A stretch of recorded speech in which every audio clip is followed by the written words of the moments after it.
If you're watching this video, you're either in a stage where you're thinking about getting promoted, you feel like maybe you're on the verge of getting promoted, or maybe you're thinking about how can I identify ways in the company that I work at where I can get promoted. So that's sort of the video that I wanted to make today. So I've been working at my current company for 8 years, and during that time, I've been promoted twice. And while I know a lot of you that work in tech might think that's sort of like a long span of time to get promoted, at least in the company that I work in, I feel like those promotions, because we have sort of narrowed the scope, we've removed a lot of unnecessary levels, so it's actually two big promotions. And I feel like with the impact that I've been able to achieve over the years, for me, it's definitely a good sign.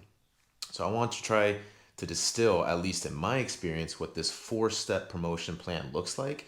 And hopefully, for anyone out there that's listening, they can apply some of these to themselves to be able to get to the next level or figure out how can they even begin to get to the next level.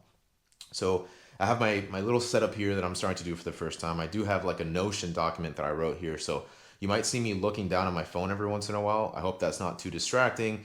But without further ado, let's go ahead and get started. So the four-step promotion plan. I think the first big note I want to make here is settling into your new role. Now, let's say you just got hired, you're either a fresh grad or maybe you just transition into a new role from another company. There's always going to be this period of time where you're settling into this role, right? You don't really know what's expected of you yet. Some companies might have very clear requirements as what engineers are expected to do at every different level and how they can get to the next level. But overall, it's easy to read something on paper, but when you put it into practice, it's a lot more difficult, right? No one really knows where they stand at this moment. So I think the first thing you need to do is learn the company culture, right? So just start observing in this state. See how people react, see how things are getting done, see how people are getting work done, and just try to absorb as much of that as you can, right? If there's a particular meeting you want to be involved in, ask if you can join that meeting. If there's a special event you want to be a part of, ask if you can join that event. And actually, here's a very cool story of mine. I think when I first joined my company, I joined in July of 2017. And I remember the following year, there was going to be this big event that we were all going to fly out to California to do. And I thought because I was new, I wasn't going to be able to attend this event, but I literally just asked someone, can I join this event? They were someone that was a little bit higher up, but someone that made themselves very known. So I always saw this person. And I frankly just asked, I said, can I go to this event? And I did. They allowed me to go to this event. And that really taught me a lot about the business and how other people see our business and what they're concerned about. So just sort of absorbing all that, learning the company culture, learn about the things that make people happy, learn about the things that make people unhappy, what happens when things go wrong, so on and so forth. So again, very much a observation stage. You're just settling into your new role. Don't really know anything yet. Just observe, try to soak in as much of it as you can, and then from there you'll start learning more about what's expected. And that's the next thing here. So expectations. So this actually goes with B and C that I have here. Expectations and key players. So in this stage, you also want to start identifying who the key players are and what are the expectations they set for themselves and the expectations that higher ups have for them. So let's say you're coming in as a level one software engineer. You might want to start identifying some of those senior engineers. Become their friend, ask them to have lunch, ask them to set up meetings with you to try to onboard you to a new part of the technology that you're not really familiar with, right? And just be blunt and ask them, what expectations do you have for yourself? What are the expectations that your managers and higher ups have for you? And again, try to soak all this in, right? You want to identify what the key people are doing and just try to emulate them. You effectively just want to mirror them, right? So early on in my career, there was for all intents and purposes, a unicorn engineer that joined the team. And if this person just happens to be watching the video, they might know who they are. I won't name any names. But in the beginning, I was a little bit threatened, honestly, by this person because I had already been in the company for 2 years. This person just joined, and all of a sudden, they were just flying through the code. They were able to so effectively work in the code base, and they just got things very quickly. So in the beginning, I felt threatened, and I would ask some of my other coworkers, should I feel threatened? How does this person know so much, so on and so forth. And eventually, and a big maturing point for me in my career was figuring out how to just befriend them and effectively mirror them. I realized that for me to get better, I had to become this person. I had to just pick out what they were doing and then do the same thing myself. So at this stage, I was, again, identifying the key players, right? And I saw the expectations they have for themselves. So this is very much for tech, but when you're doing code reviews, for example, I saw the things that they wanted to get done, and I saw when other people commented on their code how they reacted to that. So I really saw like the quality, the bar they set for themselves, and I knew I have to do the same thing for me. So again, I keep saying the same thing over and over again, but identify key players. It doesn't even necessarily need to be at a senior level. It can be at a staff level. It can be a manager. It can be anyone that you respect, that you see is doing well and consistently advancing themselves within the career, right? So these are the people you want to befriend, you want to be best friends with, have lunches with them, hang out with them, learn as much as you can because you just started in this role, settling into your new role, and this is where you really want to be a sponge. And it again goes into building strong relationships, right? So if you can build these strong relationships ahead of time, you know what's going to happen when it comes down time for a promotion, right?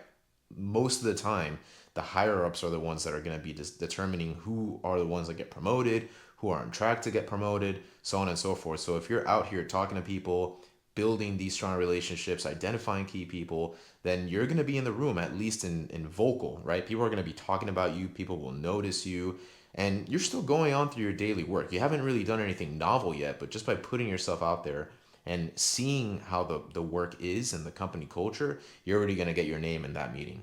So one of the things here I have is a very common mistake that I think people make at this stage is trying to stand out too early before understanding your role. And I have a great story for this. So when I first joined, I was very much, and I think this happens a lot with, early 20s, first career, we really want to make an impact as quickly as possible. And there was this big feature that I was assigned to. And of course, I was very excited, but very overwhelmed. But I thought to myself, like, I need to do this, excuse me, on my own to be able to progress. So I quite remember going up to my manager and saying, I want to do this and I want to do this completely on my own. And I actually told him that I didn't want the other two people he had assigned to help me. I said, take them out. I don't want them to help me. And he kind of laughed jokingly and he said, listen, Raphael, you're too new. Don't worry so much about standing out too much right now or trying to over deliver at this stage. You're too new, you're gonna fail. It's gonna be too difficult and there's just way too much work to do. So if you find yourself in a similar position, obviously, I mean the intention is good, right? You want to stand out, you really want to just win, you want to progress, you want to be the best version of yourself that you can be, but realize that in this stage, it's probably more important to be a great team player, build the strong relationships, get people to realize that you're a great team player, and just build off of that. So, again, just to summarize everything that we've talked about, right? So, for my points here, I have learn the company culture, set the right expectations, identify the key players, build those strong relationships, and this all goes back to that first point of settling into your new role. Okay, so excuse me. Let's now go into the second point here. So become effective and identify key impact areas. So for me, this happened probably, I'd say, you know, maybe a year and a half after really settling into my role, right? It's very hard to enter a new role, or even if you get promoted into that role and just know immediately how to get started. Normally, there's a ramp up period, there's an onboarding process that happens, and that's maybe just internal, right? Just by you having the experience and learning about what you're working on, this will naturally happen. But at this point, you know enough to start knowing what needs to get done, right? So let me repeat that. You know enough to know what needs to get done, and now you can actually start acting on that. So here are some points I have here, right? This is the part where you want to start doing a lot of measurement.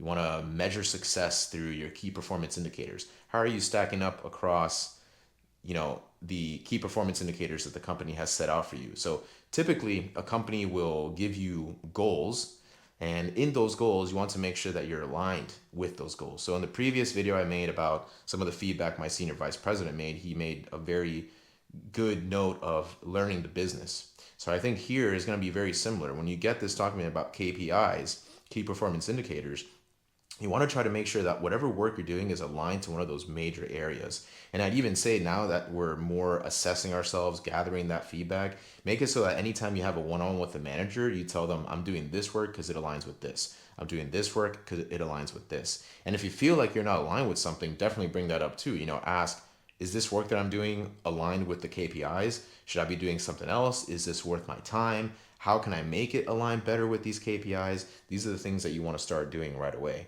And you also want to start gathering a little bit of feedback from your colleagues, right? A lot of times there's a platform within your work that you can do this. I wouldn't say automatic, but you can effectively send like an email to them, and this platform will handle it for you, and it will just ask for you to gather feedback. So this is where I really want you to start seeing what these key areas are and try to start thinking of a way that you can actually make an impact, right? Because remember, you're no longer settling into your role, but now you know enough that you can maybe start identifying these holes. So for me, for anyone that's into tech out there in the software engineering space, I work primarily on the UI, and one of the things that we didn't have was a content delivery network or a CDN. So I quickly, well, not quickly, I mean, kind of after a year and a half point, I noticed, hey, this is something that might benefit the business, right? It might benefit our customers that are far away from the origin servers. I'm sorry if I'm getting too technical, but for those of you that are technical, at least hopefully you know what I'm talking about. So I started noticing that was a point of, it was a hole in our designs, in our engineering. And I thought, how can I achieve that? So I couldn't have come up with that on day one, but certainly at this point I was able to come up with that, and that's good. So this is when you start making your list of, okay, I think I can make an impact here.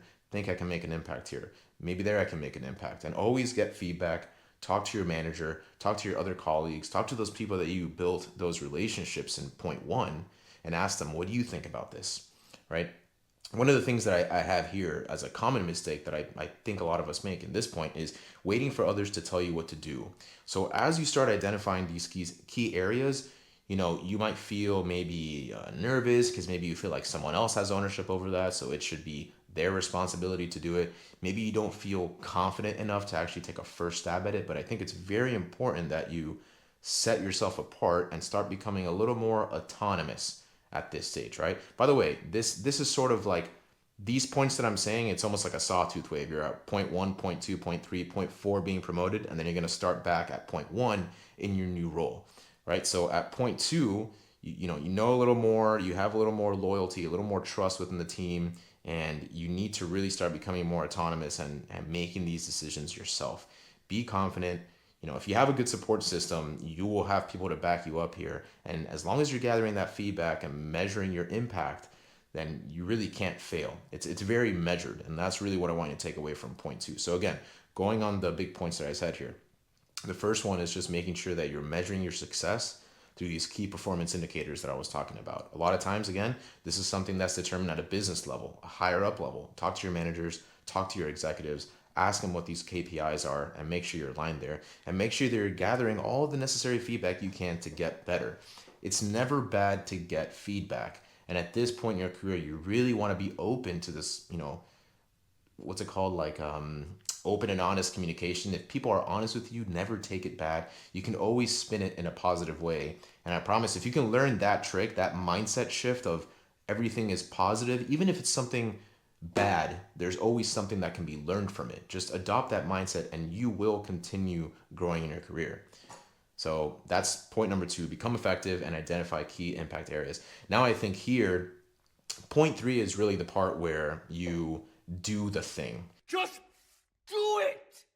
This is probably, I'd say, I almost feel like number two is actually the hardest part, because you have to be clever and come up with these holes. You have to be able to identify key areas where you can make an impact and not pick something that's so challenging that you'll definitely fail, right? Just something that's a little bit out of your scope, but not too much. But number three is really, I guess, where the meat of this comes. This is the point now where you develop and implement these impactful actions, right?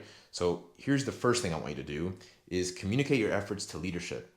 Just last week, this is actually where I sort of am now in my own, plan for me to get to the next level, which for me would be a principal engineer. I have recently come up with a list of 6 things that I told my manager, this is what I want to accomplish. And actually, I was thinking of sort of making like a template out of this to give you all an example of what a message to a manager might look like, right? So I laid out a 1 through N list. This is something that my first manager taught me, a 1 through N list of detailed key points. I want to work on this, then I want to work on this, then I want to work on this, then I want to work on this, right? And I knew this list because of the work that I did in point 2, right? Identifying those KPIs, getting feedback from my colleagues, then say, okay, this is my plan, now I'm going to implement it. So now we're at stage 3, you have your 1 through N list, you know what needs to get done, so now you have to get it done, right? So that's the first thing. Communicate your efforts to leadership, let your managers know, let your colleagues know what you want to do, and give them the plan. It doesn't have to be super detailed, but a high level plan. I want to change this, this, and this. I want to improve this, and this. I want to come up with this, and this. Oh, hey, by the way, there's a better way of doing this. Let's see if we can change the way we do XYZ into ABC, so on and so forth. And you really want to over deliver. That's point B I have here, over deliver. Over delivery, I want to be very clear about this.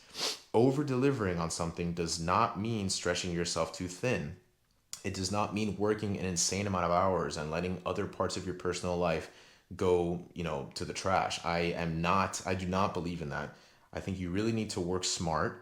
Find those key areas. Remember, that's the stuff we didn't point to. Find those key areas and just learn how you can over deliver without just going crazy, right? Do little things that make you special. It's always the small things that allow you to over deliver, right? So think about again, what were those people in point one, the people that you identified as key players? What were the things that they were doing? Now is the time where you get to do that, right? Were they being very descriptive in documentation? Were they out there being very visible all the time? So on and so forth. These are the things you want to start implementing here. And again, C is aligning your actions with business needs. Kind of goes back to the KPI points, but you want to make sure that this plan you've come up with is aligned with the business needs, right? Talk to your PMs, talk to your managers, talk to anyone out there that understands the customer better than you do, and ask them, again, show them that template. I have this list of things I want to do to get to the next level. Does it align well with the business needs? Is this what customers want? Is this a worthwhile investment of my time? And I promise you, if you can do that, you can get over that hump. You will just be able to work smarter and get to the next level that much faster. Okay. Now, here is a common mistake that I see a lot of people making, and including myself. I always like to allude to my own personal stories. You need to be very visible in this stage, right? So in tech, we have like lunch and learns, small 1 hour meetings during lunch that sometimes an engineer will come out and talk about something. Maybe we have like architecture office hours where you can present on something that will sort of change the way that things are done at a higher level. Any opportunity you have to demo something, maybe like your scrum team, your little team has a meeting every week that you get to demo the work you've done. Take advantage of these, right? Don't get comfortable not doing them. And that's what happened to me. I feel like the first time I was promoted, I was very vocal, right? I was always out there trying to be as visible as I can, trying to set up meetings with people left and right, and so on and so forth, and just always making sure that I raised my hand and I was just out there. And I was very confident in being like, I want to go first. I want to talk about this. I want to be in that meeting. Put me in that meeting, so on and so forth. But frankly, after I got promoted to senior, I started getting a little more comfortable and I said, oh, I don't really have to join that meeting. I kind of just want to work. The way I feel, it ebbs and flows. Some days I'm just like nose to the grindstone, just I want to work, no one bother me. Other days I'm a lot more vocal and I want to really put myself out there. But I would encourage you all to consistently make sure that you're visible with your work, right? There's a saying nowadays I hear a lot of, like, work in public, right? And I think that's a great sort of mindset to adopt. Make sure that people are seeing what you're doing. Even if it's something minor, just get your name out there. Validate your ideas through constant iteration, and you'll know that you're on the right track based on the feedback you get. So at this point, point three, right? Let's reiterate. So develop and implement your impactful action. So you've communicated your efforts to leadership, you over deliver, you aligned your actions with the business needs. And assuming you got that feedback in the beginning of this stage that your plan was good, if you finish this plan and you're on track and you over deliver, there's no reason really why you shouldn't get promoted, right? And I'm going to talk about this a little later when there's some things to look out for just in case.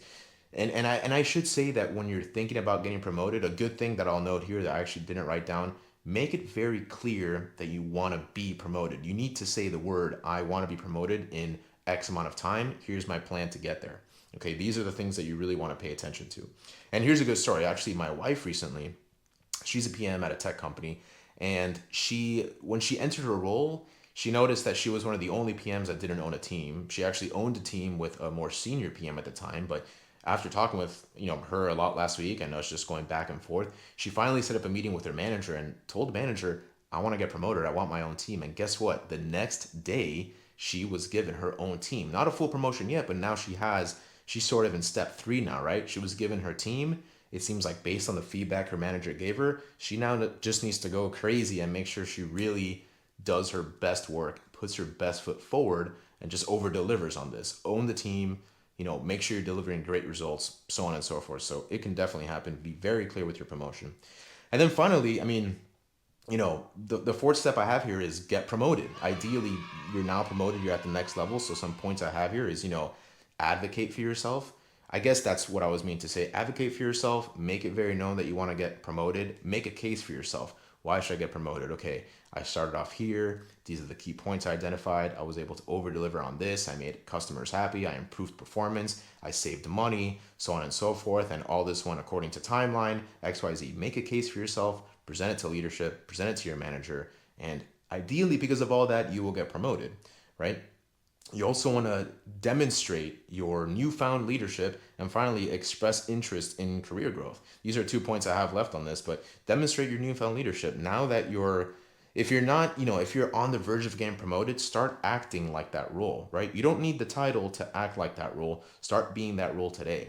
If you're lucky enough that your company has clear guidelines for what's expected at each level, emulate what those guidelines say. Don't wait for someone to promote you. Don't wait for someone else to give you an opportunity. Just start being that person today. Believe to yourself that you are a senior or you're a staff or you're a principal engineer. Whatever industry you work in, pretend that you're already at the next level, right? And that's a way to demonstrate your newfound leadership. And people will recognize that, oh, hey, are you a senior? And you say, no, I'm actually a software engineer, but they'll think you're a senior because you're already being that position, right?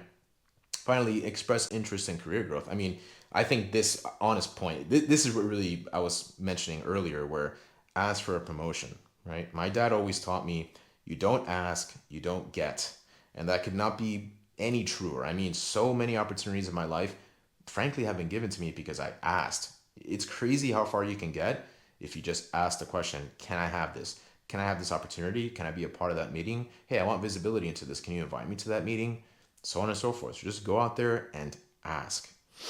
Okay, so that's the 4 step promotion plan. There's some more things I want to talk about, but that's the basic structure, right? So go back to the video. I'm going to add video chapters, and at each point, listen to what I said. Let me know if you feel that there's anything I should add or remove. Give me your own thoughts. How's your own process been? How's your own journey been? But this is my 4 step plan that has worked with me. And I've gotten promoted twice, once to a senior engineer and once to a staff engineer. And now I'm looking to do the same thing. I'm literally following the same plan. I'm on step 3 to be able to get promoted to a principal engineer at some point. So now I want to switch it up a little bit and just talk about, what happens if it fails. I mean, really, the best answer I can give you is if it fails, don't worry about it. Don't let that beat you down. Don't let your confidence get swayed. Just iterate, get feedback, and repeat the process. When you get the feedback, you'll see where you land. Do I need to do more settling? Did I overshoot? Maybe I need to go back to step 1. Or maybe based on the feedback, I need to go back to step 2. I need to still identify key areas where I can make an impact. Maybe the feedback was that you took too long on something. You had an estimate for a deadline, but you failed to achieve it. Maybe that's step 3, right? I had the plan, but I failed to deliver on it. So keep iterating on this process. You can always go back to the framework and start at that point and then go again. And like I said earlier, once you get promoted, so let's say I get promoted to a principal engineer, that's step 4. Now I'm going to go back to step 1, right? This is a cycle. So now as a principal engineer, now I have to settle into my new role. I have new responsibilities, new people I have to lead, new things I have to think about, and I'm not just going to get promoted right away again. So I start back at step 1. I settle, right? Settle into my new role, get used to it. Number 2, I start identifying key areas because now I know enough to know what needs to get done. Step 3, implement the things that I discovered and over deliver and make it the best. And step 4, get promoted.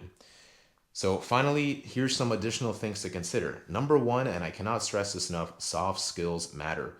Network, visibility, and leadership. Make sure you're doing a lot of networking within your company. Talk to people, identify those key players. Make sure that you're out there at meetings, presentations, demos, lunch and learns. Have lunch with the executive of something if you can. Literally ask. You won't know. The worst thing that'll happen is they'll say no, right? The best thing is they'll say yes. So, I mean, that's not really too bad of an outcome, right? Just ask to go out there. Be visible, really try to be the leader, right? Again, leaders are not, no one's going to make you a leader. You have to practice the skill. It's a skill like any other. You will feel nervous. You'll be scared, but I promise you that it's only going to end up good for you if you get out there and try it. Okay, the second thing here is timing and company structure. Some companies are more flexible, other companies are more rigid. I'd say for my company, we have 2 different promotion cycles through the year, and I kind of have to align my plan with these promotion cycles. And if I miss it, it's okay. Although the good news with that is now I have a definite path forward. I know the next time this will happen again, so I can sort of make my own timeline of how quickly or how slowly. I don't know why you go slowly, but you can refine your timeline based on these. Now, if it's a flexible plan, then I think, spoken as someone who hasn't worked in a company like this, but if it's flexible, I would imagine you have to advocate for yourself more and be very persistent with your leaders and managers to let them know, hey, this is what I want. I want to get promoted and this is my plan and I want to do it, and help me get there. What can I do to make your job easier? And just tell me what I need to do. I think that's very important, depending on if it's a flexible or rigid structure. And finally, I think some of the common mistakes, which we already talked about, but not asking for feedback is huge. It's very easy to think that we might be doing a great job or even a better job than we really are. So you must get feedback from people and try to find people that will be honest with you. One of my best friends, who was actually a groomsman at my wedding just 3 weeks ago, without him, I don't think I would have been where I am today. And Jason, if you're listening to this, I'm talking about you. So Jason was very forthright when it came to feedback. And in the beginning of my career, I did not like hearing it. I was frankly a lot more sensitive than I am today. But in hindsight, I realized that was the best thing that could happen to me. When I wouldn't get promoted, he would tell me to get better. And that's it. He didn't say, I'm sorry. I wish I could have helped. I don't know. Let's go out or something. He just said, get better. And I hated hearing that, but it's the truth. If you're not progressing, you just need to get better. And hopefully this framework can help you do that. Finally, well, not finally, but two more things. So overextending without visible results. If you're not delivering and you go into a meeting saying you want a promotion, make sure that the first time you bring that up, you are bringing it up for a reason. Typically, you get a gut feeling within yourself that you start feeling like you're at the next level and it's time. But don't go in there on the first day and say, hey, I want a promotion, right? Make it like you really need that first impression to be solid. So you want to make it so that the first time you go in there, you go in there with a clear plan. I want to get promoted, and the manager agrees with you. You don't want both sides to be like wildly different feelings of like, I don't think so, but you're thinking, I really think so. That's bad, right? If you really think you want to get promoted and your manager's like, no, you're not ready, that's not a good sign. That means that you fail to identify how you currently stack up among your peers and the key areas you need to work on. So I would really make sure that you're focused on that. Sorry if the phone is vibrating and you hear that. Finally, the last one is assuming promotions are automatic. So at the end of this, you might follow this framework to the T and not get promoted. And like I said earlier, this doesn't mean that I want you to get discouraged. It just means that you have to continue working just like everyone else, right? We're all working for something better, and try to see where your weak points are. And sometimes it's not even that you couldn't get promoted. It's just there's other people ahead of you that have maybe been doing it longer. Maybe they didn't get promoted in the last cycle and now it's their turn. But you could have been promoted. It's just they only allotted for 3 promotions and you were number 4. So it doesn't mean that you're doing anything wrong. It's just not an automatic thing when it comes. Okay, so all that being said, frankly, I don't even know how long this video is, but I really wanted to make this video because I don't really know if there's a lot of frameworks like this on YouTube are really out there. And just my experience, this is what has worked for me. So I really hope it works for you. Again, make sure to visit those chapters, see where you stack up, point 1, point 2, point 3, point 4. Realize that this is a cycle. It will continue happening to you in your career or really in life, right? If you're leveling up in any aspect of your life, this is a framework that can hopefully apply for you. So if you like this video, if you got value from it, make sure to like it, leave me a comment. I'd love to know where you're currently standing in your promotion path, and what are your thoughts on it? What do you feel like you bring to the table? What are some things you need to work on? And that's really it. I think now I'm focusing a little more on my niche of getting into like career and life perspective advice. And I hope that I can impart some wisdom on the viewers. So again, if you liked it, like the video, subscribe if you want to see more of this. And until next time, I have a lot of things I'm working on the side, brainstorming some new ideas related to corporate America. So I hope to see you all in the next video, and I hope you all have a great weekend, depending on when you're watching this. Today is Saturday, but hope you have a great rest of your day. Take it easy. See you all next time.